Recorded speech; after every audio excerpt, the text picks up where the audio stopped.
Es el ministro de Educación, Raúl Figueroa. Ministro, muy buenas noches, gracias por estar aquí. Muy buenas noches, Matías, muchas gracias. ¿Cuántas veces le han preguntado en el día cuando sale a comprar algo fuera de su casa, a sus vecinos, o lo llaman sus familiares, preguntarle ¿cuándo volvemos a clase? Todo el día se lo preguntan, ¿no? Bueno, efectivamente, esa es la pregunta que hoy día todos nos hacemos. Y la respuesta, la verdad es que es bastante simple. Como tú bien decías, Matías, estamos viviendo no solo momentos muy difíciles, sino que tenemos que estar permanentemente evaluando cómo y qué decisiones tomar para ir encauzando esto desde un punto de vista sanitario y también cómo nos hacemos cargo de las consecuencias que estas medidas sanitarias tienen. Y por eso que lo que estamos haciendo nosotros es trabajar un plan gradual de retorno a clase cuya fecha aún no se determina, no hay una fecha precisa, determinada, de cuándo vamos a empezar a ejecutar este plan, pero sí tenemos claro cuáles son las características, los principios que inspiran este plan para que pueda ser efectivamente aplicable. Déjeme tratar de, a ver si estoy entendiendo bien. Ustedes lo que están planteando es un día X y a partir de ese día X un cronograma con formas de cómo se va a hacer. Y ese día X es el que falta por definir, pero tenerlo ya definido para que tenerlo ya estructurado y diseñado para que cuando ese día X tenga fecha, ya se sepa cómo partir. Es más o menos así, ¿no? De eso se trata. El plan de vuelta a clases tiene tres pilares que son fundamentales. El primero es la seguridad. La seguridad es el elemento más importante de todo lo que se está planificando. ¿Y qué significa eso?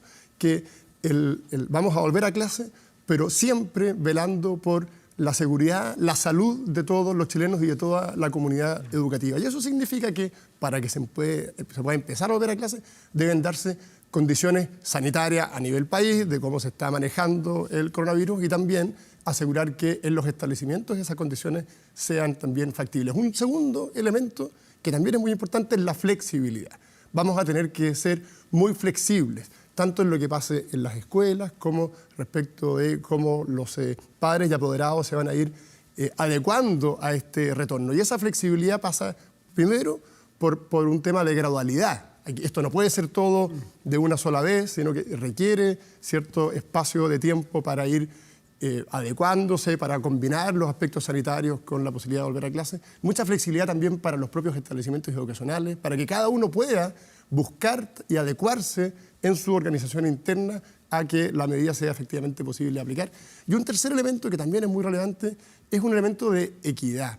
¿Y a qué nos referimos con esto?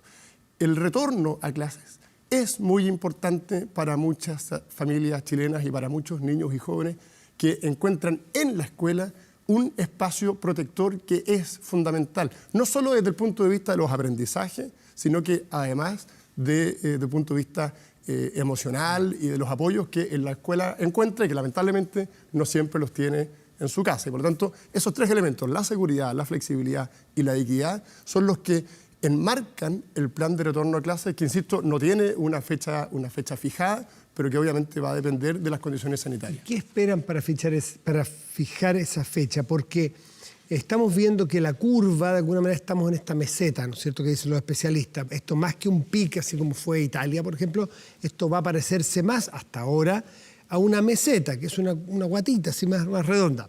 ¿Qué están esperando para echar a andar ese X, ese día X y ese plan que nos acaba de detallar? Bueno, son fundamentalmente dos aspectos que se marcan en un solo gran paraguas, que es el aspecto sanitario. Tienen que darse las condiciones sanitarias primero, de un punto de vista macro, que obviamente es un asunto que lo ve la autoridad sanitaria, de cuál es hasta qué punto se puede ya dar por superado este pic, que en realidad es más bien una meseta, como tú bien señalabas, y también cómo nos vamos asegurando que las medidas que tengan que tomar los establecimientos sean posibles de hacer. Por eso que esto también, la gradualidad es muy importante. Vamos a partir con un grupo de establecimientos donde tengamos seguridad, que se puedan implementar. Algo ya se ha dicho, por ejemplo, es muy probable que sean las escuelas rurales las que partan en este plan gradual, por la siguiente razón, porque coincide con comunas en general que tienen menos... que por naturaleza se vive con más distancia social, hay menos densidad poblacional en las zonas rurales. Son escuelas más pequeñas, por lo tanto es posible y es más fácil tomar las mismas medidas. Aquí no se trata de... Y esto es muy importante, Matías. Lo fundamental aquí es que todos los chilenos entiendan que este plan se está ejecutando con la seguridad de cada chileno, de cada miembro de la comunidad educativa, como un factor fundamental. Por lo tanto, es clave también ir generando y que la ciudadanía entienda que esto funciona en la medida que haya confianza en que se están tomando las medidas para asegurar, para resguardar, como ya se ha hecho. Y en eso yo creo que es muy importante porque el país ya ha demostrado que ha ido tomando las medidas adecuadas siempre con la seguridad de todos como principal norte. Pero usted dice, primero va a ser flexible, primero probablemente sean las zonas rurales, pero eso es lo macro, es qué tipo de establecimiento, qué zonas del país. Pero dentro de un colegio, de una escuela, ¿usted piensa que podríamos hacer, por ejemplo, partir por semanas alternadas? La mitad del curso va esta semana y la otra mitad va la otra semana. ¿Pudiera ser? O sea, ¿qué tipo de diseño están pensando para que no entren todos juntos? Obviamente la idea es, acá hay un objetivo fundamental que es evitar aglomeraciones, por lo tanto, todo aquí está lleno de buenas ideas y es complejo porque hay buenas ideas que en algunos casos pasan a ser incompatibles. Si uno quiere hacerlo gradual, uno podría partir por los más pequeños o partir por los más grandes. Para ambos casos hay buenas justificaciones, pero no podemos hacerlo todo al mismo tiempo. Y por lo tanto, lo que se busca, más que ir cortando la semana, es partir por grupos definidos que sean administrables dentro de un establecimiento educacional y darles continuidad. Grupos definidos. Un grupo podría ser los rurales. Cuando empiece a llegar a las ciudades más grandes, ¿cómo definiría grupos usted? ¿Cómo definiría un colegio, un liceo en Concepción? ¿Cómo se le imagina usted que podría volver? Hay aspectos que son importantes a considerar. Yo ya te había dicho que la seguridad es un elemento fundamental.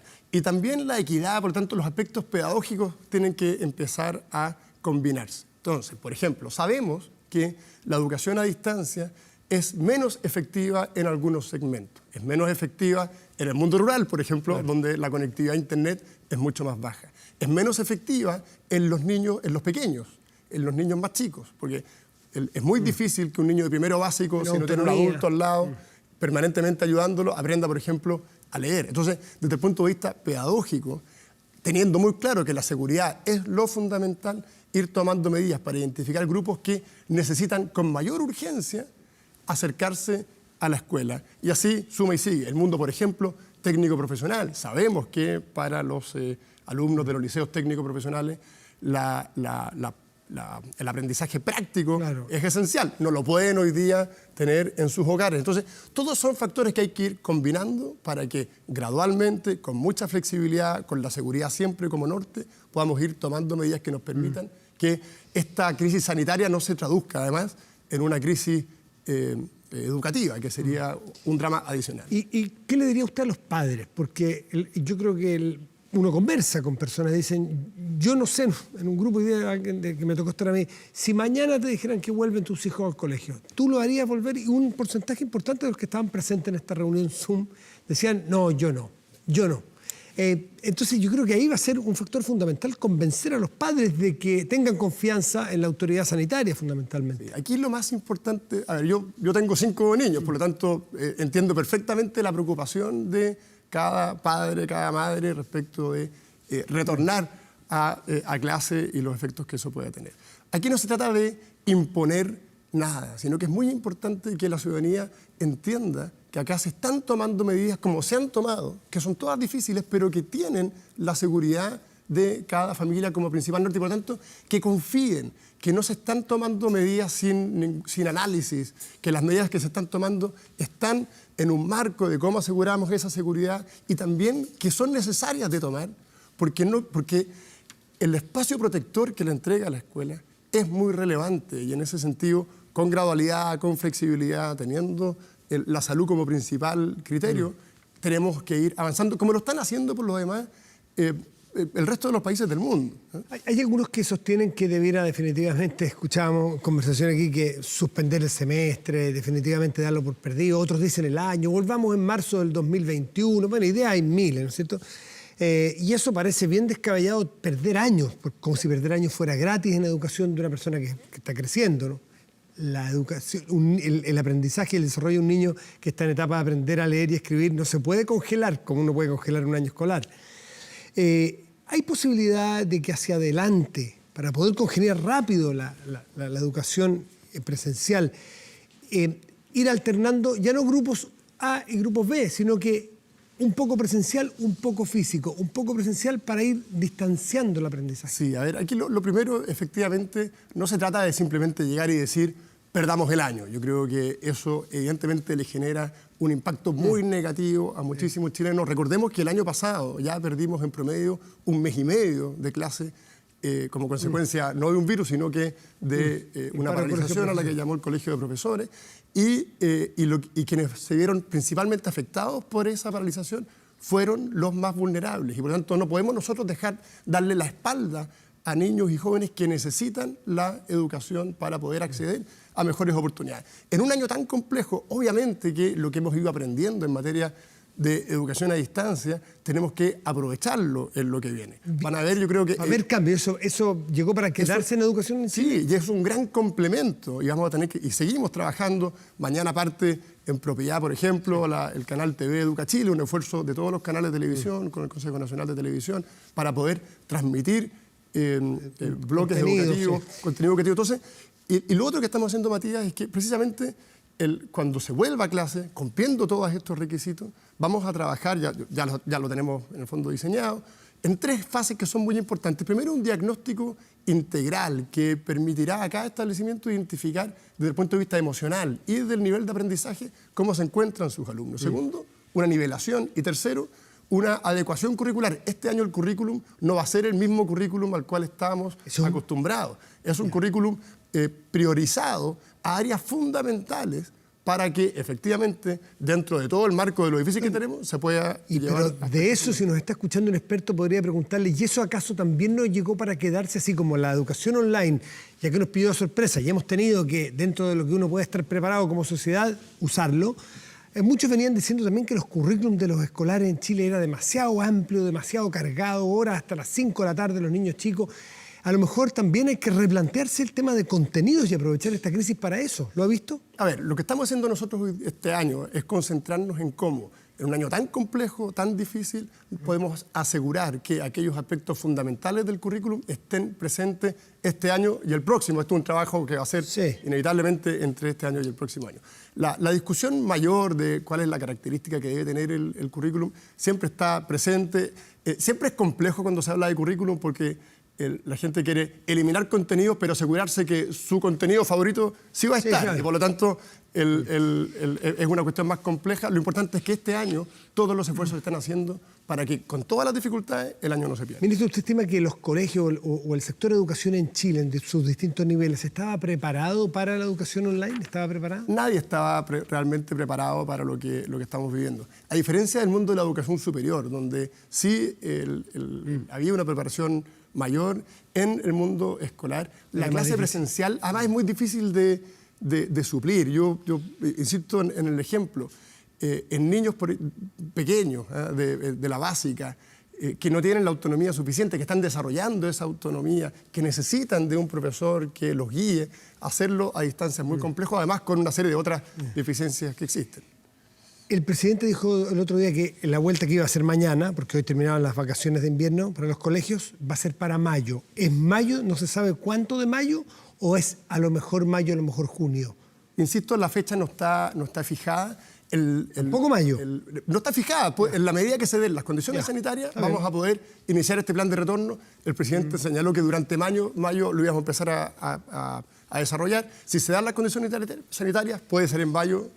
Habrá que ver. ¿A qué se refería, ministro, cuando usted dijo que los niños no corren mayor riesgo en términos vitales para volver a clase? De alguna manera, algunos dijeron que se estaban sintiendo forzados a que los niños fueran al colegio y para algunos sí hay riesgo vital. No, yo lo que hice fue referirme a lo que la evidencia científica ha señalado respecto del comportamiento del coronavirus. Y esa evidencia lo que aporta es que los niños no son un principal factor de riesgo.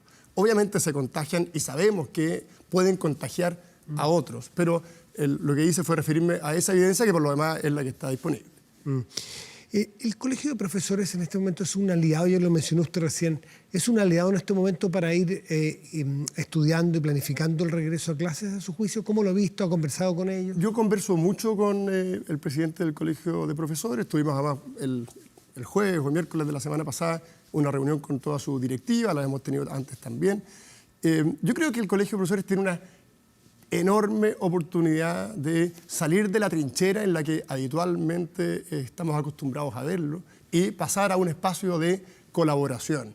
Y espero de verdad que eso ocurra. Entiendo que anunciaron que van a tener una plataforma con material pedagógico, me parece una excelente idea, pero es muy importante que esa resistencia permanente que a veces uno aprecia en la dirigencia del Colegio de Profesores, que la vimos el año pasado, por ejemplo, cuando como consecuencia de una paralización convocada por ellos, los niños más vulnerables perdieron 240 horas de clase en promedio. Creo que hay que dejar eso atrás y tienen una gran oportunidad de mostrarse. ¿En qué actitud los ve? ¿En qué actitud los ve hoy día? ¿Colaboradores o no tanto? Nosotros hemos desarrollado una muy buena conversación y veo que hay una permanente resistencia inicial a cualquier medida que se tome. Yo lo que he invitado a la dirigencia del Colegio de Profesores es a que dejen esa resistencia. No significa que tengamos que estar necesariamente de acuerdo, pero es esa actitud de resistirse, de poner siempre un obstáculo frente a una propuesta en un momento en que todas las decisiones son tremendamente complejas. Ministro, a propósito de resistencia, ¿cuánto ruido le hizo en su equipo, en su entorno, en poder comunicar a todo el sector de educación los dichos del ministro Mañalich en cuanto a que fue un error suspender las clases, cuando había temor en la ciudadanía, temor en algunos alcaldes que son sostenedores y tienen contacto directo con sus vecinos? ¿Cuánto ruido le hizo? ¿Cuánta complicación le generó a usted? No, yo con el ministro Mañalich tengo la mejor de las relaciones, estamos trabajando muy coordinado, esto requiere muchísima coordinación y como lo dije en su momento, las decisiones que se toman con todos los antecedentes que están disponibles, son decisiones complejas. Nosotros cuando se suspendió las clases hicimos un cambio logístico mayúsculo para poder llegar con alimentación a todos los niños. ¿Cómo se zanjó esa diferencia? Porque usted no estaba de acuerdo con él, que dice que fue un grave error, dijo, haber suspendido las clases. Usted no estaba en esa misma posición. ¿Cómo se zanja una diferencia como esa? No, lo que importa aquí es cuál es la decisión que se tomó. Se tomó una decisión, esa decisión tiene consecuencias y lo que hemos hecho nosotros es colaborar para que el sistema se adecúe a una suspensión de clases y ahora trabajar con mucha fuerza para que gradualmente, velando por la seguridad, la flexibilidad, la equidad del sistema, podamos retornar una vez que las condiciones sanitarias lo permitan y así asegurar que esta suspensión de clases, que evidentemente tiene un impacto, y ese impacto es complejo, yo lo he dicho varias veces, nuestra principal preocupación es que la suspensión de clases termine profundizando las inequidades que hoy día existen en nuestro sistema educacional. Y lo que estamos haciendo hoy día es trabajar para que esas inequidades, esas brechas, no se profundicen. Y en ese sentido, el retorno gradual y seguro a clases es una política que es muy importante impulsar adecuadamente. ¿Los niños que entran a clase mañana, aunque sea virtual, tienen clases hasta enero? ¿Fines de enero? El calendario escolar, de acuerdo a la normativa, termina hasta el 15 de enero y por lo tanto tenemos todavía ese espacio. Mañana entran, 27 de abril a 15 de enero. No necesariamente el 15, va a depender de cuándo se recuperen las clases presenciales. Lo que digo es que el 15 que es el marco, es el máximo. Es el marco máximo. Y ya no hay más vacaciones porque las 2 semanas que acaban de pasar fueron de vacaciones. ¿Ya no hay más vacaciones escolares? ¿O están abiertos, a propósito de la flexibilidad, a ir viendo, por ejemplo, en septiembre, dar 1 o 2 semanas? Obviamente que hay que ir monitoreando, va a depender mucho de cuándo se pueda volver efectivamente a clases presenciales, pero una semana de vacaciones en septiembre es algo que perfectamente podría... 1 o 2. Realizar. Habrá que verlo en su momento. Ministro, por último, la Corte de Apelaciones de Temuco le permitió o dio una orden de no innovar esto por un recurso planteado que en definitiva lo que hace es que le dice al colegio, el colegio se llama el George Chaytor de Temuco, que no puede seguir cobrando su mensualidad, más allá, que se refiere usted a ese colegio en particular, pero este es un tema que se va a instalar en muchos colegios a lo largo de Chile. ¿Cuál es la posición del Ministerio de Educación? A ver, los establecimientos educacionales tienen que seguir funcionando. Tienen que pagar las remuneraciones de sus docentes, de sus asistentes de la educación, tienen gastos fijos que se mantienen aunque las clases estén suspendidas. De hecho, el Estado le ha seguido pagando la subvención a todo el sistema público y particular subvencionado. Nosotros obviamente entendemos que muchas familias o se han visto o se van a ver complicadas en términos económicos. También lo que hemos trabajado con las asociaciones de sostenedores es que puedan abocarse a identificar dónde están esas familias que tienen dificultades para que les puedan dar facilidades de pago, pero acá hay que combinar cómo aseguramos la subsistencia de esos establecimientos, porque tienen obligaciones que seguir pagando, y cómo también los padres que deben pagar pueden encontrar facilidades. Pero ustedes, en el caso de la educación particular pagada, ustedes están del lado de los colegios, en el sentido de que no se puede, más allá de casos puntuales de ayuda a familias que estén en problemas, que los va a haber en general. ¿Usted estima que se debe seguir pagando, en términos generales, se debe seguir pagando la colegiatura tal cual está establecido en los contratos? No se trata de estar de un lado o del otro, es una cuestión que significa que el sistema tiene que seguir operando, los establecimientos necesitan tener sus fuentes de financiamiento, y es muy importante también que identifiquen a aquellas familias que tienen dificultades, porque muchos establecimientos, y así lo hemos visto en diversas reuniones, han logrado compatibilizar, cómo darle ayuda focalizada a familias que tienen hoy día dificultades. No se trata de estar de un lado o de otro, pero yo le plantearía entonces en estos términos, ¿qué le parece a usted que un padre de familia dé como argumento para no pagar la mensualidad del mes que viene, diciendo que no le han entregado el producto que él ha contratado? ¿Qué le respondería a usted? No, creo que es muy importante que cada uno de los padres que paga una colegiatura, un establecimiento pagado, entienda que ese establecimiento en el cual él confió para que fuese un colaborador en la educación de sus hijos necesita seguir funcionando, y para que pueda seguir funcionando ese pago, con los ajustes y las conversaciones que deban tener esas comunidades, es muy importante. Ministro Raúl Figueroa, ministro de Educación, muchísimas gracias por estar esta noche aquí en Estado Nacional. Gracias, Matías. Que esté muy bien.